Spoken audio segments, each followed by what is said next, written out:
الحمدللہ حمدا کثیرا طیبا مبارکا فی وقال النبی صلی اللہ علیہ وسلم انا خاتم النبیین لا نبی بعدی۔ آج ہمارا چوتھا لیکچر ہے۔ اس لیکچر میں ہم نے ڈسکس کرنا ہے کہ عہد صدیقی میں تحفظ ختم نبوت کس طرح کیا گیا اور ہماری کیا ذمہ داری ہیں۔ یاد رکھیں کہ بیٹے اس میں رسول اللہ صلی اللہ علیہ وسلم کے دور میں ہی کچھ لوگوں نے نبوت کا دعویٰ کر دیا تھا، جیسا کہ رسول اللہ کا فرمان بھی ہے کہ میرے بعد 30 کذابون 30 لوگ ایسے آئیں گے جو جھوٹے ہوں گے، کلہم یزعم انہ نبی، ہر کوئی دعویٰ یہ کرے گا کہ میں اللہ کا نبی ہوں۔ تو اللہ کے پیغمبر کے دور میں ہی مسیلمہ کذاب نے، اسود عنسی نے دعویٰ کر دیا تھا، اور مسیلمہ کذاب نے ایک اپنا ایلچی بھیجا رسول اللہ کے پاس۔ وہ پیغام دیتا ہے مسیلمہ کا کہ اللہ کے پیغمبر آپ نبی ہیں، تو آپ اپنی دنیا سے رحلت کے بعد یا وفات کے بعد آپ ایک کام کریں کہ میرے نام نبوت لکھ دیں، آپ لکھ دیں۔ کون لکھ دیں؟ رسول اللہ لکھ۔ اللہ کے پیغمبر کے پاس تو اتنا بھی اختیار نہیں ہے، جیسے وہ یہودی آئے تھے آ کے جو قرآن کی آیت ہے کہ فَأَبَوْا أَن يُضَيِّفُوهُمَا، کہ نبی موسیٰ کی اور خضر کی مہمان نوازی کرنے سے انہوں نے انکار کر دیا۔ تو یہود نے کہا تھا کہ قیامت تک کے لیے یہ آیت چلے گی تو ہمارا کیا بنے گا، ہماری بڑی انسلٹ ہے اس میں۔ آپ صرف فَأَبَوْا کے با کو فَأَتَوْا میں تا میں کنورٹ کر دیں بس، تو دنیا کے مال میں جو چاہتے ہیں ہم سے بولے نہیں، صرف اتنا کر دیں فَأَبَوْا کو فَأَتَوْا کر دیں۔ تو رسول اللہ اتنی بھی کرنے کی طاقت نہیں رکھتے، بلکہ قرآن نے کہا وَلَوْ تَقَوَّلَ عَلَيْنَا بَعْضَ الْأَقَاوِيلِ لَأَخَذْنَا مِنْهُ بِالْوَتِينِ۔ پیغمبر اگر آپ ہماری طرف کوئی بات منسوب کرتے ہیں تو ہم آپ کی بھی اشارہ کو پکڑیں گے، اس کو بھی کاٹ دیں گے۔ انی اخاف ان عصیت ربی عذاب یوم عظیم، مجھے بھی اللہ سے خوف آتا ہے کہ اگر میں اللہ کی نافرمانی کروں تو مجھے وہ بہت بڑے عذاب سے دوچار کر دے گا۔ یہ رسول اللہ بھی اللہ سے ڈرتے ہیں۔ تو مسیلمہ کذاب نے کیا کہا، آپ مجھے اپنی دنیا سے جانے کے بعد میرے نام نبوت کا پیغام لکھ دیں۔ تو رسول اللہ کو اس بات کا بڑا دکھ ہوا اور فرمایا کہ یہ میرے ہاتھ میں چھڑی دیکھتے ہو، حالانکہ یہ پیغمبر بڑا فیاض ہے، جو ہے وہ خرچ کرتے، قاسم ہے، اللہ دیتا ہے، آگے باندھ دیتے ہیں، وہ علم ہے، وہ مال ہے، وہ کچھ بھی ہے۔ یہ چھڑی دیکھتے ہو میرے ہاتھ میں؟ جی دیکھتا ہوں۔ میں مسلمہ سے کہہ دو تم نبوت کی بات کرتے ہو، میں تمہیں یہ چھڑی بھی نہیں دے سکتا۔ تو یہ اللہ کے پیغمبر کے دور میں مسلمہ کذاب نے دعویٰ کر دیا تھا، اسود عنسی نے دعویٰ کر دیا تھا۔ نبی اسلام کی دنیا سے رحلت کے بعد، رخصت کے بعد، سیدنا ابوبکر صدیق رضی اللہ تعالیٰ عنہ نے بڑا زبردست ان کے خلاف محاذ کھڑا کیا، اور ابوبکر صدیق کے بارے ایسے ہی نہیں کہا تھا ابو ہریرہ نے، اگر ابوبکر خلیفہ نہ بنتے رسول اللہ کے بعد تو کیا ہوتا، اللہ کی عبادت کرنا لوگ چھوڑ دیتے، ختم ہو جاتی۔ فتنے اس دور میں شروع ہو چکے تھے۔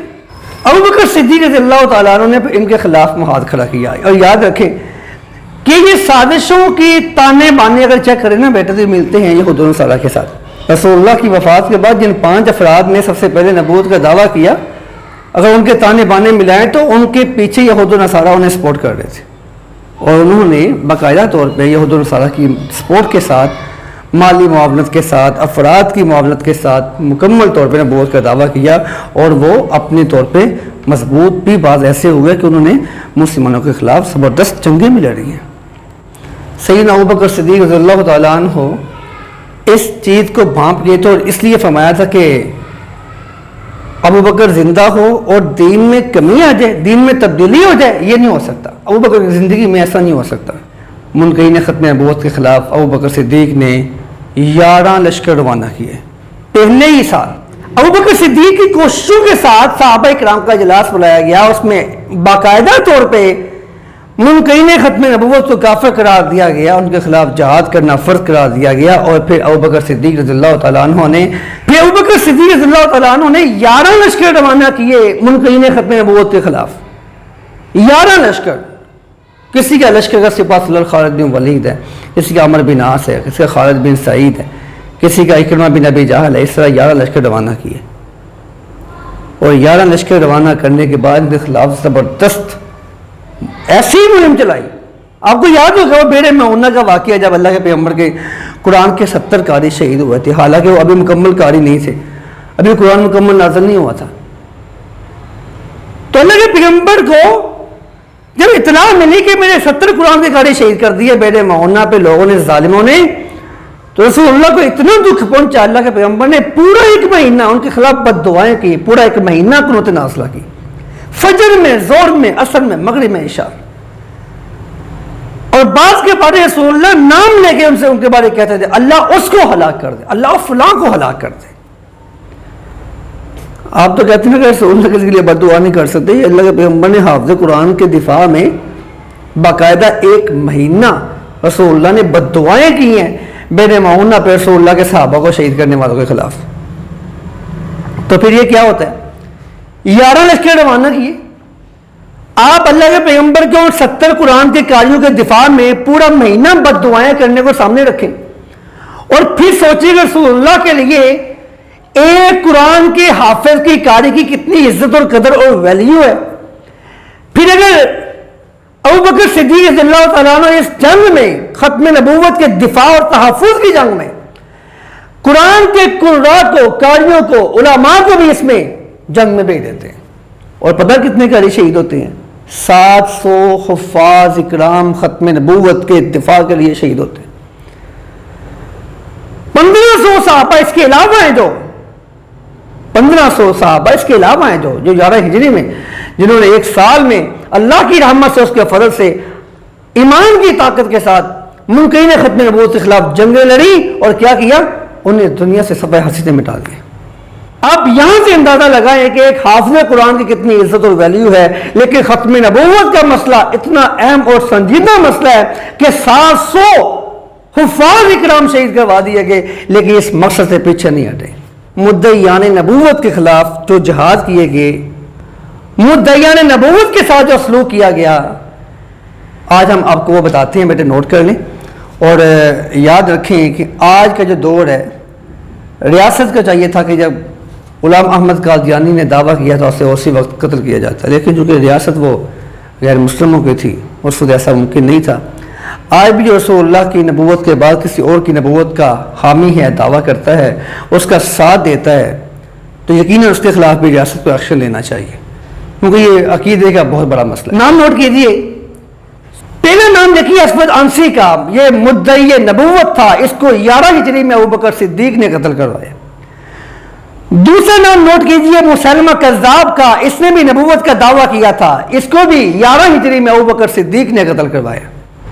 تیسرا نام لکھیے مختار بن مسعود ثقفی کا، 67 ہجری میں، اور عبداللہ بن زبیر رضی اللہ تعالیٰ عنہ نے اس کو قتل کیا تھا. حارث ابن سعید کذاب نے نبوت کا دعویٰ کیا 79 ہجری میں، اس کو عبد الملک بن مروان نے قتل کیا تھا. مغیرہ ابن سعید، اس نے نبوت کا دعویٰ کیا، اس کو حشام بن عبد الملک بن مروان نے 119 ہجری میں قتل کیا. بیان ابن سمعان نے نبوت کا دعویٰ کیا، بیان ابن سمعان نے 126 ہجری میں نبوت کا دعویٰ کیا، تو ولید بن عبد الملک نے اس کو قتل کر دیا. اسحاق کی خراس نے نبوت کا دعویٰ کیا، اس کو بھی خلیفہ ابو جعفر منصور نے قتل کر دیا.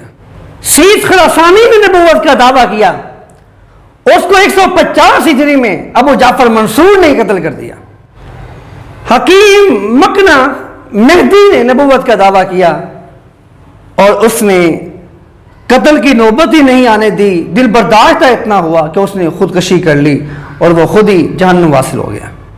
بابک ابن عبداللہ خرمی نے نبوت کا دعویٰ کیا، 223 ہجری میں معتصم باللہ نے اس کو قتل کر دیا. علی بن محمد عبد الرحیم نے نبوت کا دعویٰ کیا تو اس کو 270 ہجری میں خلیفہ المعتمد اللہ نے 270 ہجری میں قتل کر دیا.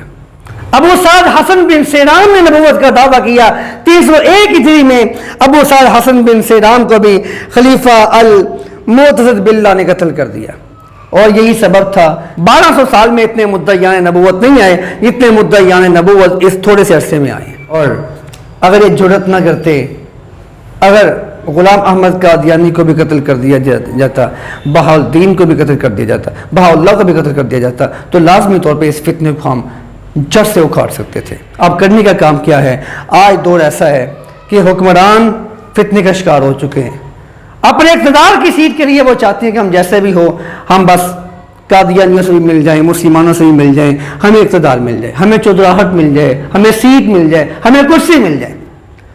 ہم کیا کر سکتے ہیں؟ ہم اپنے نوجوانوں کو موٹیویٹ کر سکتے، ہم تلوار نہیں اٹھا سکتے، ہم اب قتل نہیں کر سکتے، لیکن ہم نوجوانوں کو موٹیویٹ ضرور کر سکتے ہیں کہ نوجوانوں کام کریں، نکلیں باہر، ورنہ رسول اللہ کو روز محشر کیا منہ دکھائیں گے.